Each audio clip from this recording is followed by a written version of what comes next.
네, 오늘은 제가 이제 이따 조금 후에 새벽에 이제 오늘 조금 드림이 전라도에서 진행이 돼요. 그래서 오늘은 특별히 그 KTX를 타고 내려가야 돼서 제가 오늘 당일 새벽에 이렇게 미리 녹화하게 됨을 알려드리겠습니다. 우리 같이 그럼 피우다 기도하심으로 시작하겠습니다. 하나님 감사합니다. 오늘도 말씀 앞에 우리를 불러주시고 주의 말씀 묵상하게 하시니 감사합니다. 오늘 하나님을 떠난 유다의 삶과 그의 가정에 일어났던 일들을 통하여서 오늘 하나님을 떠난 삶들이 어떠한지 우리가 깨닫게 하시고 아무쪼록 어떻게든 하나님과 함께하는 오늘을 살게 하여 주시옵소서. 감사합니다. 예수님 이름으로 기도드립니다. 아멘. 오늘 저희가 함께 살펴볼 말씀은 창세기 38장 1절에서 11절까지 말씀 함께 살펴보겠습니다. 그 후에 유다가 자기 형제들로부터 떠나 내려가서 아둘람 사람 히라와 가까이 하니라. 유다가 거기서 가나안 사람 수아라 하는 자의 딸을 보고 그를 데리고 동침하니 그가 임신하여 아들을 낳으며 유다가 그의 이름을 에리라 하니라. 그가 다시 임신하여 아들을 낳고 그의 이름을 오난이라 하고 그가 또다시 아들을 낳고 그의 이름을 셀라라 하니라. 그가 셀라를 낳을 때 유다는 거십에 있었더라. 유다가 장자 엘을 위하여 아내를 데려오니 그의 이름은 다말이더라. 유다의 장자 엘이 여호와가 보시기에 악함으로 여호와께서 그를 죽이신지라. 유다가 오난에게 이르되 내 형수에게로 들어가서 남편의 아우된 본분을 행하여 내 형을 위하여 씨가 있게 하라. 오난이 그 씨가 자기 것이 되지 않을 줄 알므로 형수에게 들어갔을 때에 그의 형에게 씨를 주지 아니하려고 땅에 설정하며 그 일이 여호와가 보시기에 악함으로 여호와께서 그도 죽이시니 유다가 그의 며느리 다말에게 이르되 수절하고 내 아버지 집에 있어 내 아들 셀라가 장성하기를 기다리라 하니 셀라도 그 형들과 같이 죽을까 염려함이라. 다말이 가서 그의 아버지의 집에 있으니라. 아멘.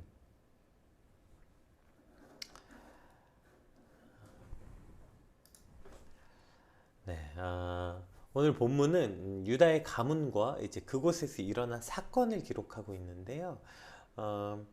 사실 그 전장에 있었던 그 37장에서 이스라엘 민족이 애굽 이주 및 출애굽의 배경이 되는 요셉이 형들에 의해 애굽에 팔려가는 사건이 기록되어 있기 때문에 이제 마땅히 그것에 연결된 38장은 요셉이 이제 애굽에서 겪게 되는 여러 가지 고초에 관한 내용이 나와야 하는데 갑자기 이제 38장에는 유다의 결혼과 유다 가문에서 일어났던 이 불미스러운 일을 기록하고 있어요.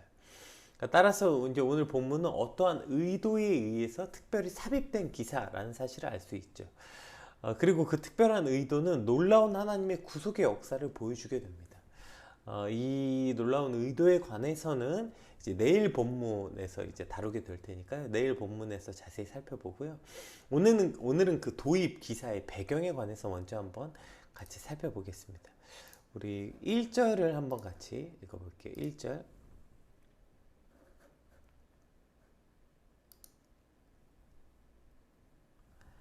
그 후에 유다가 자기 형제들로부터 떠나 내려가서 아둘람 사람 히라와 가까이 하니라. 네, 이렇게 시작됩니다. 그러니까 오늘 본문의 배경은 유다가 먼저 자기 형제들로부터 떠나 아둘람 사람 히라와 가까이 하였다고 기록되고 있어요. 여기서 아둘람은 이제 헤브론 골짜기에서 북쪽으로 24km 정도 떨어져 있는 지점에 위치한 그 가나안의 대표적인 성읍 중에 하나였습니다. 유다가 이제 아버지와 형제를 떠난 이유에 대해서는 아버지의 사랑을 받았던 동생 요셉을 이방인의 종으로 팔았고 또 그로 인해 고통받고 있는 아버지를 보는 상황에 대한 그 심한 양심의 갈등을 느끼고 이제 그 야곱이 살던 헤브론에서 내려가서 따로 이제 살고자 했을 것이라고 이제 보통 해석합니다. 사실 같이 악행을 행한 형제들을 볼 때마다 또 괴로워하는 아버지를 볼 때마다 그것을 보는 것이 아마 유다에겐 참 괴롭고 고통스러운 일이었기 때문에 그래서 그것을 피해서 그 아버지를 피하고 형제들을 피해서 간 곳이 바로 이방인들의 땅이었던 이 아둘람이었던 것이죠. 그리고 이 이방인의 땅에서 결국 이 비극이 시작되었다는 것을 오늘 성경은 기록하고 있습니다. 물론 이 비극이 그냥 비극으로만 끝나진 않지만 어쨌든 이것이 유다 가문 입장에서는 참으로 비극이라는 사실은 변하지 않습니다. 그것이 바로 죽으나 사나 어쨌든 하나님의 백성으로 살아가려는 아버지를 떠나 결국 완전히 이방인의 땅으로 가서 이방 여인과 결혼하고 그곳에서 살아가던 유다에게 일어났던 사건이라는 것입니다. 우리가 이미 그 야곱의 딸이었던 그 디나의 강간 사건에서도 함께 살펴봤던 것처럼 결국 물리적인 환경에서 인간은 자유로울 수 없게 된다는 것을 다시 한번 묵상하게 됩니다. 제가 예배팀 교육할 때 자주 나누던 이야기인데 바로 본질과 형식에 관한 이야기죠. 우리는 사실 너무나도 쉽게 형식보단 본질이 중요하지, 본질이 중요해 라고 말합니다. 물론 논리적으로는 맞죠. 그러나 우리가 간과해서는 안 되는 것은 인간은 바로 형식 없이 본질을 상상할 수도 없는 존재라는 것이죠. 한 번도 경험한 적도 없고 본 적도 없는 본질에 대해서 우리는 상상조차 할 수 없어요. 그런데 어떻게 본질을 중요하다고 여겨요? 본질이 무엇인지 알 수도 없는데요. 따라서 본질은 결국 어떠한 형식에 담겨져야만 우리는 그 본질을 인식할 수 있고 본질에 대해서 알 수 있는 존재이기 때문에 결국 형식보다 본질이 중요하다는 이 말이 얼마나 허황된 말인지 우리는 깨닫게 됩니다. 그러므로 우리는 너무나도 쉽게 형식에 관해서 무시한 채 본질을 말할 수 없다는 것이죠. 나는 당신을 사랑합니다. 이것이 본질이죠. 우리가 누군가를 사랑한다고 말할 때 그 사람을 사랑하는 그것이 본질입니다. 그러나 이 본질은 올바른 형식에 담겨야만 본질이 되는 거죠. 상대방에게 아무리 내가 진심을 담아 당신을 사랑한다고 말해도 그것이 어느 정도 증명 가능한 형식에 담겨 있을 때 그것은 상대방에게도 사랑이 되고 상대방뿐 아니라 본인 스스로에게도 내가 이 사람을 사랑한다고 느끼려면 어떠한 형식에 담겨져 있을 때 그것을 사랑이라는 본질을 깨닫게 된다고요. 그러니까 사랑합니다. 내가 당신을 사랑합니다. 와, 내 마음을 갈라서 보여줄 수도 없고 이러한 말들이 사랑이 아니라 그것은 상대방에게도 어떠한 형식에 담겨야만 사랑이라고 느껴지고 그것을 말하는 나 스스로도 어떠한 형식에 담겨져 있을 때 나도 그것을 그 사람을 사랑한다고 느낄 수 있는 사랑이 된다는 것입니다. 그런데 어떻게 아무런 형식도 없이 그저 그 사람을 사랑한다고 확신해요? 그냥 사랑한다고 내가 스스로 최면 걸듯이 말한다고 사랑이 되는 것은 아닌 것이죠. 이것처럼 우리가 하나님을 물리적으로 떠나 있으면서 마음만은 하나님께 가깝게 있다. 이 말이 얼마나 허무맹랑한 말인지 깨달아야 하는 것입니다. 이러한 우리의 본질, 이러한 우리의 그 인간의 한계를 명확하게 알기 때문에 하나님께서 이런 말씀을 주셨죠. 요한일서 4장 말씀 한번 볼까요? 누구든지 하나님을 사랑하노라 하고 그 형제를 미워하면 이는 거짓말하는 자니 보는 바 그 형제를 사랑하지 아니하는 자는 보지 못하는 바 하나님을 사랑할 수 없느니라. 아멘. 그러니까 눈에 보이지 않는 하나님을 사랑한다고 말하면서 그 형제를 미워하면 이는 거짓말하는 자라고요. 눈에 보이는 형제도 사랑하지 않는 자는 절대로 눈에 보이지 않는 하나님도 사랑할 수 없다. 네, 이렇게 말하고 있는 것입니다. 결국에는 이 눈에 보이는 이 형식, 이것이 눈에 보이지 않는 본질을 어떠한 형식에 담지 않고 하는 말은 거짓말일 수밖에 없다. 눈에 보이지 않는 형제를 사랑하지 않으면서 눈에 보이는 형제를 사랑하지 않으면서 눈에 보이지 않는 하나님을 사랑한다는 이 말이 얼마나 허무맹랑하고 거짓말인가 라고 말하고 있는 것입니다. 소돔을 택하였던 욥의 가정에 일어난 일도 그렇고요. 세겜에 머물렀던 야곱의 가정에 일어난 일도 그렇고요. 오늘 이 유다의 가정에 일어난 일도 그렇고요. 성경은 결국 이방 민족의 땅에서 그들 속에 살고 그들과 함께 살며 그들의 삶의 방식에 물들었을 때 어떠한 결과를 가져오게 되는지 창세기에서 벌써 계속해서 반복해서 보여주고 계신다는 거죠. 그런데 우리는 너무나도 사실 너무 쉽게 비록 내가 몸은 세상에 있지만 내 마음은 하나님께 있다는 거짓말로 오늘을 살고 있지 않습니까? 인간은 결코 물리적 환경을 뛰어넘을 수 없습니다. 따라서 오늘 우리의 삶에 하나님과 가까이 하고자 하는 그 어떤 물리적 공간을 반드시 마련하고 살아가야 되는 것이죠. 저는 이제 종종 버스나 지하철 타는 걸 좋아해요. 특별히 이제 그 만원 버스나 만원 지하철 타는 것이 종종 그것을 좋아하는데요. 거기는 이제 반드시 전제 조건이 있는데 음질이 좋은 이어폰과 함께 있을 때 라는 단서가 붙습니다. 그러니까 저는 종종 버스나 지하철 타는 걸 좋아하는데 만원 버스나 만원 지하철 타는 걸 좋아하는데 그 전제 조건은 반드시 음질 좋은 이어폰이 제게 있을 때예요. 왜냐하면 그렇게 사람이 꽉 차 있는 버스나 지하철에 타서 이어폰을 딱 끼는 순간 수많은 군중들 속에서 갑자기 나만의 공간이 딱 생기는 느낌을 받거든요. 그 수많은 사람 속에 있지만 이어폰을 딱 꽂는 순간 나만의 공간과 그러니까 나만의 시공간이 생겨나는 느낌을 받아요. 그게 참 신기하고 좋아서 종종 버스나 지하철 타는 것을 이용하게 돼요.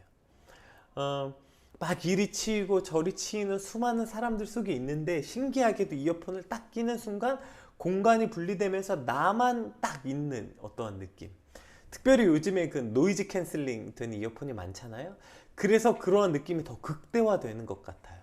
그래서 요즘에는 그 노이즈 캔슬링 된 이어폰을 끼면 아무 음악도 안 틀어놨는데도 그냥 꽂고 있는 때가 많아요. 그 딱 꼽는 순간 뭔가 탁 쏴악 하면서 분리된 느낌이 확 들거든요. 오늘 우리 삶에도 반드시 그러한 순간이 필요하다는 거예요.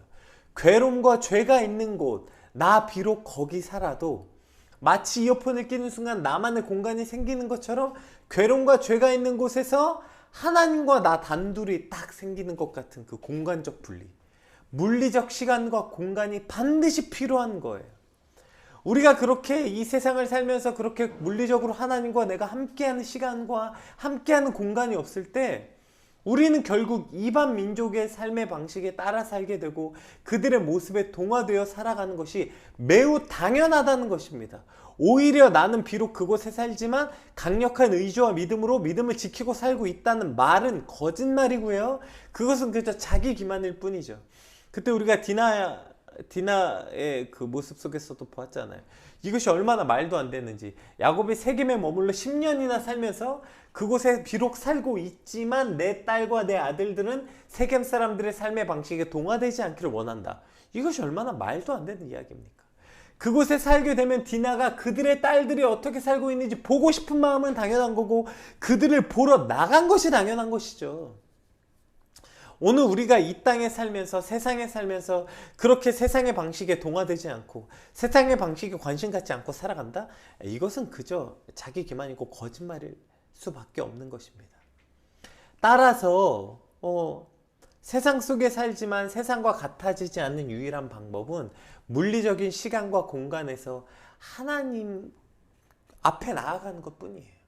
우리가 세상 속에 살지만 세상과 같아지지 않는 유일한 방법은 물리적인 시간과 공간을 내어서 하나님께 나아가는 것. 이렇게 될 때만 우리는 하나님과 멀어지지 않을 수 있게 되는 것이죠.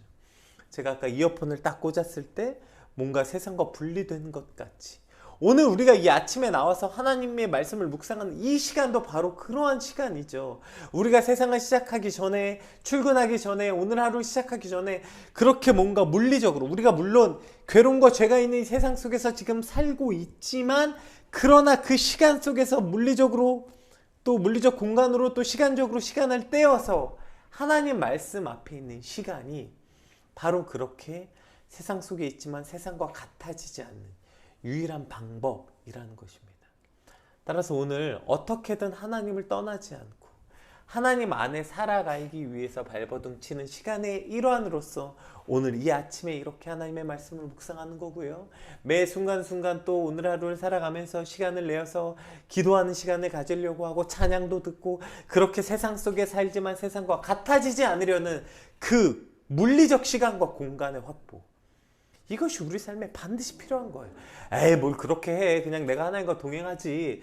에이, 내가 비록 오늘 하나님과 기도하지 않았어도 말씀 보지 않았어도 나는 그래도 하나님 안에 살았어. 이것은 말도 안 되는 소리라는 것이죠. 인간은 절대로 이 물리적 시간과 공간을 뛰어넘어서는 절대로 본질에 다가갈 수 없게 되는 것입니다. 오늘 따라서 이 아침에 이 시간이 우리 안에 얼마나 소중한지 모르겠어요. 특별히 지금 제 얼굴 보시면 지금 막 느껴지시죠? 얼굴에 뭐가 많이 났죠? 제가 사실 이제 피우다 하신 분들이 요즘에 목사님 얼굴 왜 그러냐고, 저도 왜 이런지 몰랐는데 이제 어제 병원에 가봤더니 이게 그 대상포진이래요. 대상포진이 이제 얼굴에 올라온 거라고 하더라고요.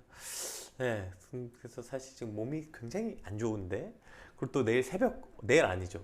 이제 오늘이에요. 지금 제가 녹화하고 있는 시간이 새벽 1시거든요.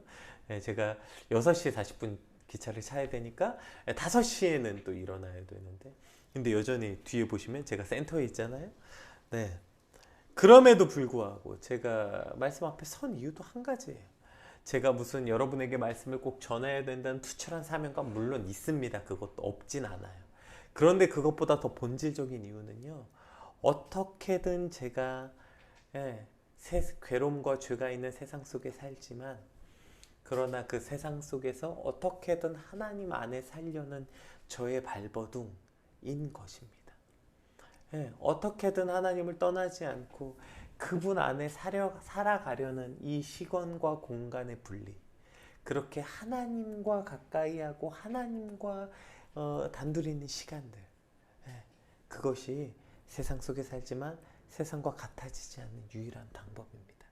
오늘 그렇게 어떻게든 하나님을 떠나지 않고 하나님 안에 살아가는 저와 여러분의 하루가 되시길 주님의 이름으로 축복합니다. 자, 그럼 그렇게 이제 하나님을 떠나 이방 여인과 결혼한 아이를 낳고 살아갔던 그 유다의 삶, 유다의 삶이 어떠했는지, 그 인생에 어떠한 일이 일어났는지 한번 살펴봅시다. 우리 2절부터 한번 살펴볼게요.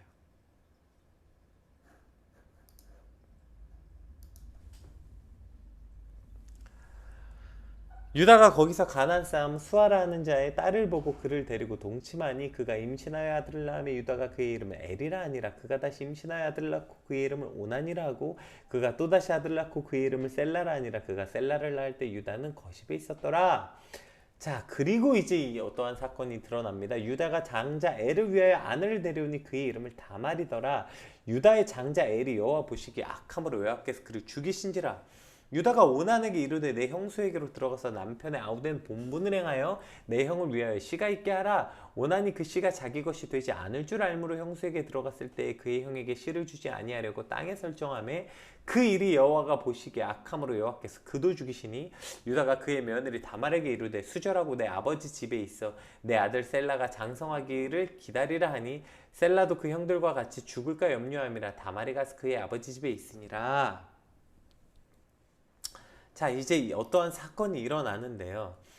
일단 여기서 유다가 이방 여인에게 이끌린 점이나 또 첫째 아들 엘이 죽은 이유 역시 앞뒤 내용의 문맥을 살펴보았을 때 음행에 관한 문제로 유추해 볼 수 있습니다. 소돔과 고모라도 그러했고 세겜 땅도 그러했고 하나님을 떠나선 이방인들의 삶에 살아갔던 이들의 대표적인 모습이 바로 음란과 음행의 문제였기 때문이죠. 그러나 오늘 본문에서는 이 음란과 음행의 문제보다 한 가지 또 다른 사실에 더 집중하고 있는데, 그것이 바로 뭐냐면 바로 자기중심적 삶에 관한 문제예요. 그러니까 하나님을 떠난 이들에게 일어난 아주 가장 큰 문제이고 대표적 특성이 뭐냐면 바로 자기중심적 삶이라는 것입니다. 왜냐하면 모든 인간은 하나님 중심으로 살도록 창조되어 있어요. 그런데 하나님이 없게 되면, 하나님을 떠난 우리는 무조건 자기중심적으로 생각하고 자기중심적으로 살아갈 수밖에 없는 것, 그것이 우리의 모습이라는 것이죠. 오늘 본문에 등장한 엘 역시 그가 가정을 가졌음에도 자신의 욕구에 따라 음란과 음행을 저질렀던 것으로 유추되고, 그것은 정확하게 기록되어 있지 않으니까 차치하더라도 당시 이제 계대 결혼제도, 이제 이것이 율법으로 제정되기 전이었지만 계대 결혼법이라고 부르는 것이 고대 근동사회에 널리 시행됐던 풍습 중에 하나였어요. 그러니까 계대 결혼이 뭐냐면 가문과 혈통을 중시하던 고대 문화권에서 후손을 남기지 못하고 죽은 형제가 있을 때 그 가문의 대를 잇기 위해서 친형제나 친족 중에 하나가 죽은 형제의 부인과 결혼하여서 아들을 낳아 주어야 했던 것, 이것이 이제 계대 결혼이었죠. 그럼 이제 형이었던 엘이 죽었어요. 아이가 없이. 그랬기 때문에 이제 오난이 들어가서 형의 대를 이어줬어야 했는데, 오난의 입장에서는 아니 그렇게 형수에게 들어가서 형수에게서 아들을 낳아봤자 그게 내 아들이 되는 것도 아니고, 형이 죽어서 이제 자신이 장자의 권한을 이어받게 되는데 형수의 아들을 낳아주면 상속에도 복잡해지고 어쨌든 자기 자신에게 불안해지고 불리해지는 것이 싫었기 때문에 땅에 설정했다. 여기서 설정이란 뜻이 멸하다, 파괴하다 이런 뜻이거든요. 그러니까 형수에게 자신의 씨를 주기 싫어서 그 체외 사정을 하여서 생명을 파괴했다는 의미예요. 그리고 이 일이 하나님 보시기 악하였으므로 오난마저 죽게 되죠. 그러면 지금 보세요. 엘도 죽었고 오난도 죽었어요. 그러면 이제 이 유다 입장에서 어떤 문제로 이런 일이 자꾸 반복해서 일어난 일인지 고민해보고 하나님 앞에서 자기 자신을 돌아봤어야 함에도 불구하고 유다는 어떻게 했냐면 셀라가 그들의 형과 같이 죽을까 걱정해서 다말을 그냥 아버지 집으로 돌려보내요. 결국 이 모든 문제가 다말 때문으로 여겼기 때문입니다. 그러니까 하나님 앞에서 스스로를 돌아보는 것은 너무 큰 기대라 칩시다. 그것은 일단 뒤로 놓더라도 본인의 행동이라도 먼저 살펴봤어야죠. 다말이 누구예요? 본인이 직접 데려온, 본인이 장자 엘을 위해서 직접 골라온 며느리였다고요. 그러면 엘이 죽었을 때 내가 데려온, 만약에 그게 다말 때문이었다면 본인이 골라왔잖아요. 게다가 엘이 죽고 이제 그 오난이 이제 다말에게 들어가서 이제 그랬을 때 엘이 죽었을 때 오난에게 다말에게 가서 네가 형의 씨를 잊게 하라고 오난을 다말에게 보낸 것도 본인이잖아요. 그러니까 다말을 데려온 것도 본인이고, 그러니까 다말을 데려와서 엘과 결혼시킨 것도 본인이고, 오난에게 다말에게 들어가라고 한 것도 본인인데, 그러면 내가 잘못된 결정을 했구나 이렇게 스스로 돌아봐야지. 지금 이 모든 책임을 다말에게 전가하고 다말에게는 지금 셀라를 줄 생각도 없으면서 가서 과부로 남아있으라고 하니 명령이 얼마나 부당한 결정입니까? 또 오늘 본문엔 나오지 않지만 그 부당한 결정 때문에 수단과 방법을 가리지 않고 결국 시아버지와 잠자리에서 유다로부터 씨를 받았던 다말까지. 보세요.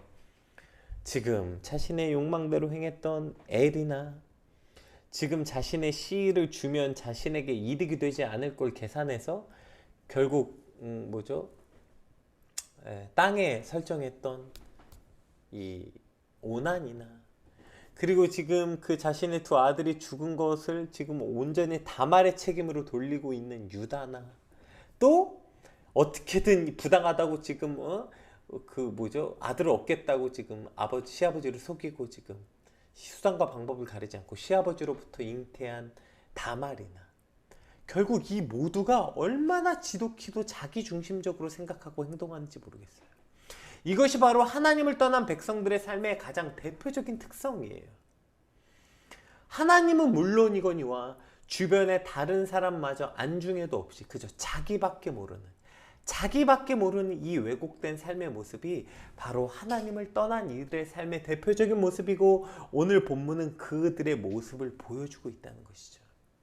심지어 얼마나 인간이 정말 지독하게도 자기중심적이냐면 자기가 누구를 이렇게 때려놓고 자기 손이 아프다고 지금 성질을 내고, 자기가 누굴 때려놓고 자기 손이 아프다고 지금 절절매는, 이 얼마나 말도 안 되게 지독히 자기중심적입니까?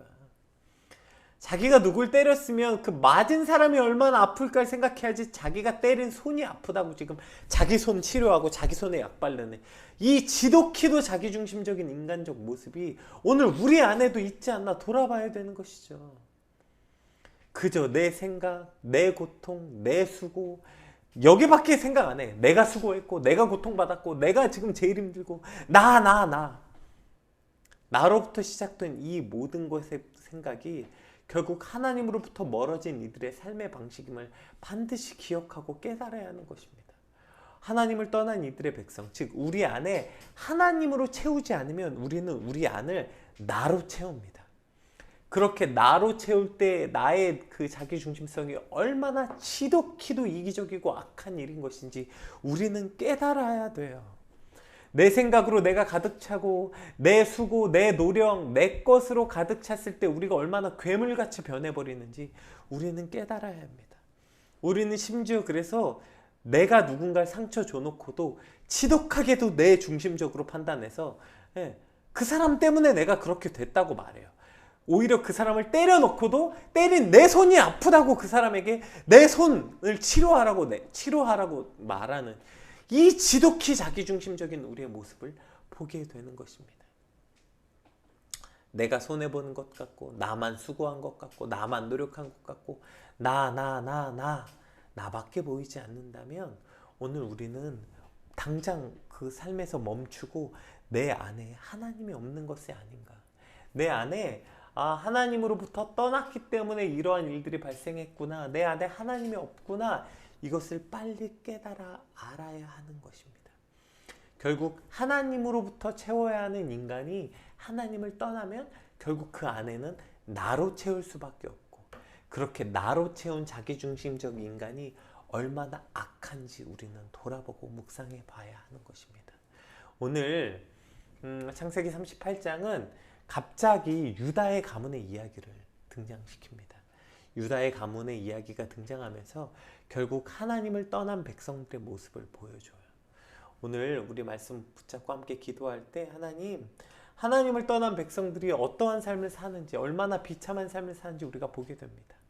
아무쪼록 어떻게든 우리가 물리적 또 시간적, 공간적 모든 것을 할애해서 하나님을 떠나지 않는 삶, 어떻게든 하나님을 붙잡는, 하나님으로 채우려고 하나님을 붙잡고 살아가는 오늘이 되게 하여 주시옵소서. 이게 아니면 우리는 세상과 동화될 수밖에 없으며, 또 그렇게 하나님을 떠난 이들이 얼마나 지독히 자기중심적인지, 우리가 하나님을 떠나서가 아니라 하나님으로 채워질 때 나밖에 모르는 것이 아니라 내 안에 있는 하나님을 발견하고, 하나님이 보내신 우리 주변의 그 귀한 영혼들을 돌볼 수 있고 그들을 바라볼 수 있는 시야를 가질 수 있기에 하나님을 떠나지 않는 오늘이 되게 하여 주시옵소서.